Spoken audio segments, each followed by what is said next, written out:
সবাই বলে ঈদ শপিং করতে আমার 1 লাখ টাকা হয় না, কেউ বলে 50,000 টাকা হয় না, কেউ বলে 20,000 টাকা হয় না।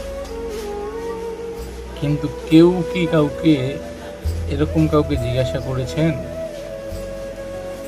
আপনি সেহরি খেয়েছেন কি দিয়ে? এমনও লোক আছে যারা সেহরি খাবে, সেহরি খেয়ে রোজা রাখবে, তার কাছে সেহরি খাওয়ার মতো ঘরে কিছু নেই। কিন্তু আমরা কিসের মানুষ?